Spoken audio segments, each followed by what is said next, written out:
What if I told you that the strongest weapon of power is not shouting, not anger, and not speed, but silence? A silence so sharp that it makes people fear you before you even act. This weapon has a name: nonchalance. Confidence is not loud. It's not about a bone-crushing handshake, a fake smile, or endless talking to fill silence. True confidence is stillness, the ability to sit in a room without needing to prove anything. And when the world expects you to react, you don't. That is nonchalance. It separates the truly powerful from desperate pretenders. Powerful people know that attention is like currency. Every reaction you give, every emotion you show, every ounce of visible effort, it's a withdrawal. A nonchalant man saves this currency. He doesn't chase. He doesn't justify. He doesn't explain too much. He makes the world work for his time, his words, his approval. Nonchalance is not laziness. It is a calculated weapon. It sends the message, I am untouchable. Nothing you do can move me. This frustrates rivals, seduces allies, and drives enemies into desperation while you remain still. Machiavelli would call it the quiet mask of dominance. Power so controlled, it doesn't need to roar. Once you learn to wear it, people stop testing you and start fearing you. Nonchalance is more than calmness. It is controlled detachment, the ability to step outside emotional storms and see the battlefield from above. Most people are reactive. They respond instantly to threats, insults, or temptations because silence feels unbearable to them. They must do something to feel in control. That's why nonchalance is so disturbing. It denies them the game they are used to playing. Think about it. The loud and emotional are easy to read. Their moves can be predicted, their weaknesses exploited. But the one who shows nothing, that's dangerous. He forces everyone into uncertainty, and uncertainty breeds fear. Machiavelli wrote that a ruler should appear unshaken, whether his kingdom thrives or collapses. The appearance of stability is itself power, because perception shapes reality. If people believe you are unmovable, they will treat you as such. Nonchalance turns your presence into a weapon. You don't need to act. Your lack of action becomes the strike. It leaves others wondering, are they confident? Are they dangerous? Are they planning something I can't see? Here's the psychological trap. People hate the unknown. The human brain craves patterns and predictability. When you give them nothing, no reaction, no clues, they start filling the blanks with fear. Suddenly you appear larger, smarter, and more dangerous than you may even be. This is why the greatest leaders, negotiators, and power players in history practiced nonchalance. They knew that the one who stays calm longest wins. Not because they have all the answers, but because they force others to act under pressure. And the first to act under pressure usually makes the fatal mistake. Nonchalance also protects you from manipulation. Why do propaganda, insults, and emotional traps work on most people? Because they react. They take the bait and reveal themselves. But the nonchalant man is immune. He watches the bait dangle, smiles quietly, and does nothing, forcing the manipulator to waste their energy. Your nonchalance should never be mistaken for laziness. Laziness is weakness. Nonchalance is control. It's not about avoiding action. It's about choosing the exact moment to act, so that your move cannot be stopped. In the game of power, the impatient lose to the calm lose to the patient, and the patient lose to the nonchalant.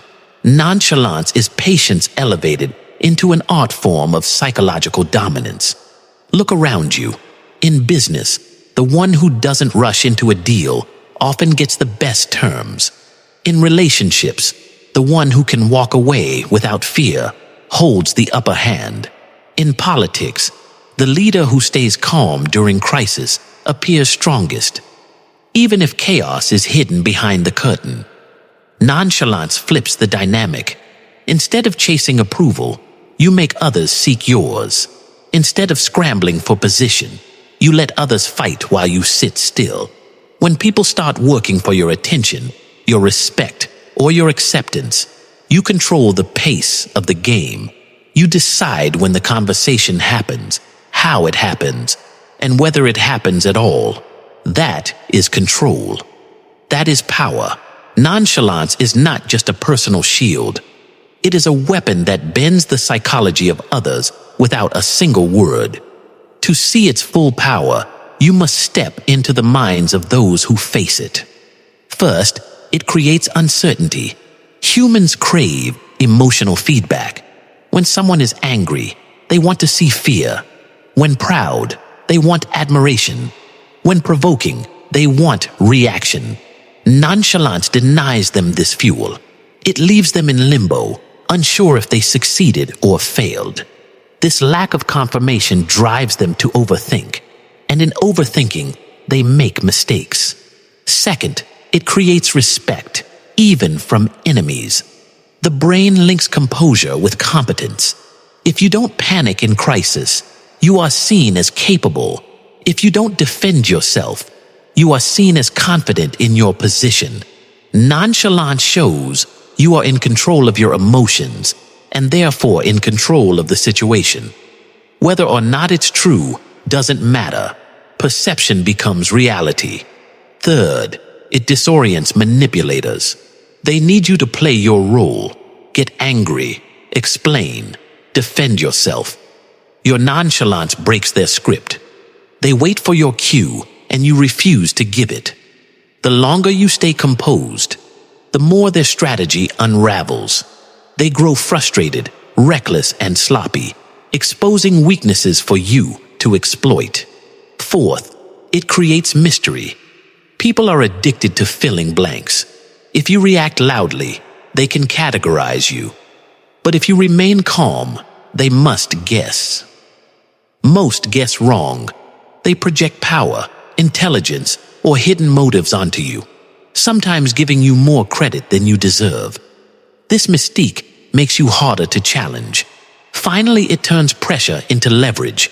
In negotiations, arguments, or conflicts, people expect escalation. They prepare to fight emotion with emotion. But when you don't rise, the balance shifts. They begin to doubt themselves, wonder if they misjudged you, or fear they've fallen into a trap. Your calmness forces them to face their own instability. The true art of nonchalance is not only staying calm, but using that calmness as a stage to control the entire situation. When others are rushing, you slow down. When others raise their voices, you lower yours. When others throw emotion, you answer with silence.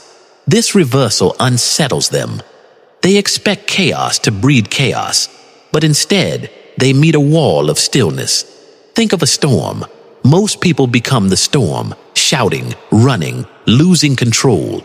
The nonchalant person becomes the mountain. The storm may roar, but the mountain does not move. And in time, the storm burns itself out, while the mountain still stands. This is how nonchalance defeats power without lifting a single hand. Machiavelli understood this. He wrote that rulers must learn to appear unshaken in all circumstances.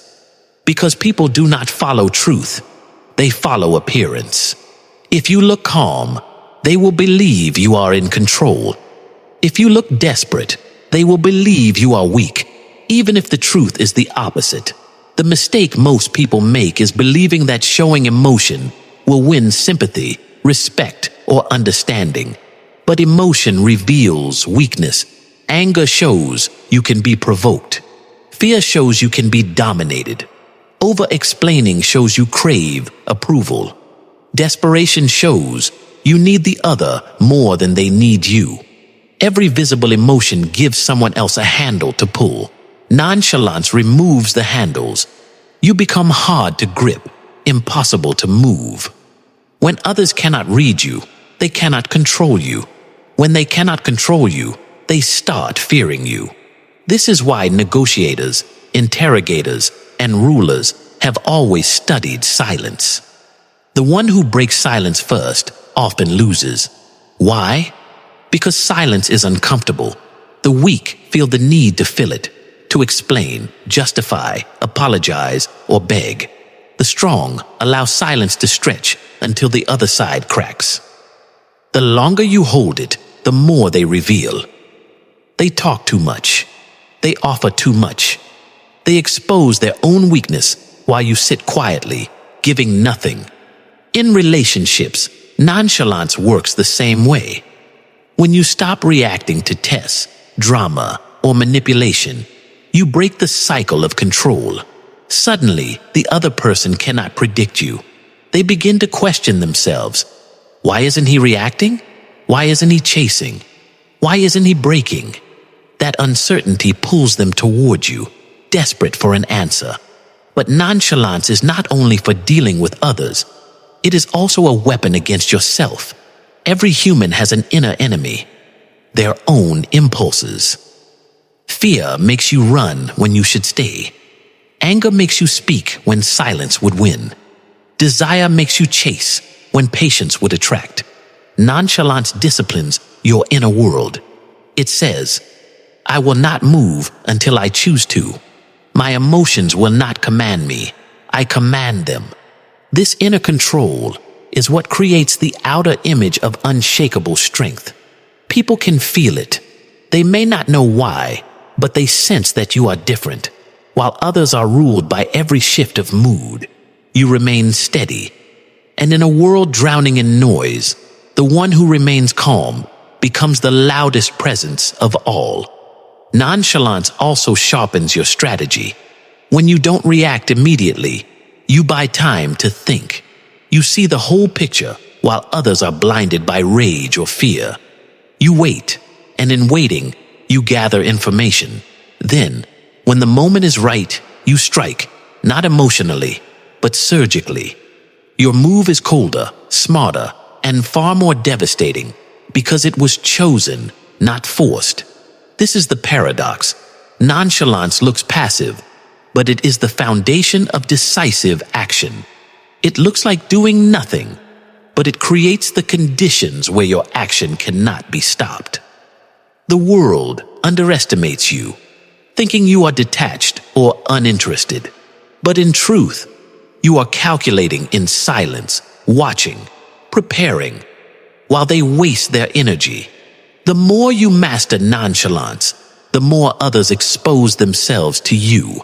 They rush, they stumble, they break under pressure, all while you remain untouchable. Nonchalance, when mastered, becomes more than a technique. It becomes a way of life, a silent aura that follows you into every room. People can sense it before you speak. They notice that you do not rush, that you do not explain too much, that you do not bend for approval.